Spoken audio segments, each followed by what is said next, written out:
All right, guys, we are live here on Monday night doing Novak News with myself, Bidan, and Harry. We're Good talking evening. about what type of property do real estate agents look for. We'll give you the secret tips, the nooks and knacks. Stay tuned.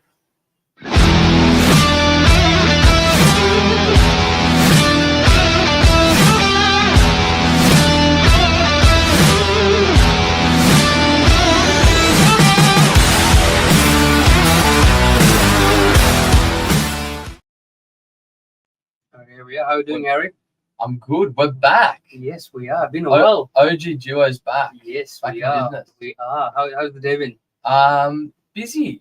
Yeah. I don't like using the B word, but it's just been busy. I like chaotic these days. Yeah. What nothing me. Yeah, it's a chaos, but spring market is here. So with resi and commercial, it's the best time to sell and buy. So we are very, very busy. So every real estate agent, I think, are probably running. And this is the most busiest time. Yeah. And we don't have much time left as well because after 25th of December, with the Christmas, everything is closed. Yeah. And the solicitors are not back until 19th of Jan. Yeah. So Everyone's on break. Everyone's on holiday, right, and I feel like buyers at this Mhm. this stage of the market, they're always asking their agents this question. yes. It's like a golden question, Yeah. guys. I'll let you kickstart this off, Bids. For Why real estate agents secretly? What do agents secretly hunt for? Well, I think it's all the multiple things, right? So it's all about value, and uh, main thing is looking at the future potential value, Oh, right? So uh, doing the study, so being in the industry, we have all this secret info, or have the softwares, and we're so much in the market, so we know about what's coming up. Yeah. Right. So it's all about doing the due diligence. For example of change in zonings, what's going to happen. There's a new metro line coming, let's say. Prime example, so in Burwood, there's this train station, Stratfield, they're very popular. Now there's a metro station going in Burwood, so all the way from CBD to Burwood, and now all the area there, all the houses, they're going for million, 2 million more than the actual value. Why? Yeah. Just because there's a metro station going. So if you do your due diligence and research, people might have already known that there's a metro coming there, and they started going in that market. Yeah. Because developers would, then government will try to ease up the housing by putting up unit blocks there. So 1,000 square meter block of a house could be, let's say, 2.5 to 3 mil. But now it's a development site. You could build, like, let's say it's 8-story unit block. Now that's extra $1 million. yeah. So Interesting. things like that. The development upside you always have to look for. And being in the industry, I think this is a huge, huge, huge benefit. We talk to so many developers and so many people of the council, town planners. We kind of get some inside info. And it's interesting because I also think agents, well, not just agents, I think it's also really good to target areas where you can actually create value, not just properties and areas that already have value when you purchase the property. I'll give you an example.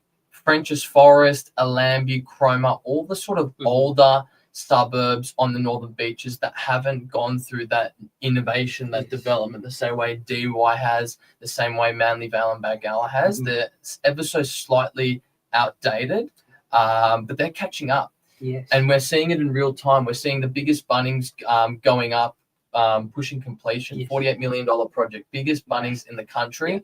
You've got the new Forest High, Yeah. literally a hop, skip, and a jump from the Bunnings, Yes. quite literally down the road. You could probably see it from the Bunnings Yes. window, actually. So you've got all this innovation and Mhm. a lot of owners that have, or a lot of buyers, I should say, that have recently purchased property in French's Forest and Cromer and Allambie. I think they're going to see that value really pick up Yes. over the next decade because of that creation of value, not just buying something along the beach which already has value. Yes, I think it's exactly. a really, really big point as well. Definitely. And adding on to what Harry just said, we have a term in real estate called the ugly duckling. The ugly, I haven't heard that one Right. actually. It's basically a property that just needs very basic cosmetic work. Yeah. It looks very bad, but it just needs a bit of trimming, a bit of grooming. Yeah. So picking up those properties which no one likes, right? So your buyers that have just been in the market, they want a finished product, that aesthetic house, that lovely kitchen, and that perfect laundry, that lovely backyard. But if there's a bit of a bushes growing through, it's all closed and all separated, people just walk away. Yeah. Because sometimes when we do open homes in those kind of properties, it's like a 5-second inspection. They walk in, walk out, walk out. and Yeah. don't see the value. But there are people, like what we look for is adding that extra value. Because if there's not too many people interested, you buy the property at a cheap price, first thing, right? Next, you can add value. So, Yeah. It's just that adding value and getting those, especially the corner blocks and blocks that are R3 zoned. So there's R2 and R3. There's a whole lot of deep conversation there, but I'll leave it at, if it's a R3, then you can do a unit block there. Oh, So okay. extra money Right. coming through. So Brookville currently is going through a big change. I think our director Mark talked about it briefly as well a few days ago. So that's definitely happening there. So yes, so corner block always ideal. You could put a granny at the back, and if it's 650 square meter plus here in Northern Beaches, you can easily do a duplex in there, knock down, rebuild. Yeah. A lot of money to be made there. And I think the second point, and I don't think this one's actually looked at that much, and I think looking at supply constrained suburbs that Mhm. are high, that have a lot of demand, Yes. suburbs like Palm Beach that haven't experienced as much growth No. as DY and all the main, centralized suburbs on the northern beaches that still have, a couple more years before they start picking up. I think that's another a sort of hunting suburb that should Very be much. targeted a lot more. Those sort of north of the northern beaches suburbs, put it that way, Yeah. that are very, very supply driven. Even the really south properties. Mm. So you've got your Clontarf, you've got your Seaport. Those properties, you rarely see stock come on for them. And I think they're, if you do have the dollar, if you do have the buck to get something, Yes. you do see really, really good capital growth, over the decade. Very much. That's Yeah. very true. And I've also seen, while dealing with plenty of buyers, they use this term, give me a call when you find the worst house in the best street. Yeah. Yeah, right. So this is all about, again, coming back to adding value. So buying the worst property in the best street, it's all about the community, the school catchment, the area is there, but this is the worst house. So you can pick it up in a very, very cheap price, add a value, and get that capital gains there and attract very premium buyers. And also days on market is another thing. So when selling properties, some properties sit on the market for a long time. For DY, 28 days is the average days on market. Wow. So let's say if there's a property sitting there for 60 days, 90 days, let's reach out to the agent and say, hey, Yep. the property is sitting on the market for a long time. What's the thing? Is it strata? Is it the owners? What was the expectation? Just simply try to lowball them. So if I was a real estate agent, if I personally was on the market, I'll just go realestate.com. Yeah. What I'm looking for, my budget, date old to new. So you will see all the properties that have been on the market for a very long time.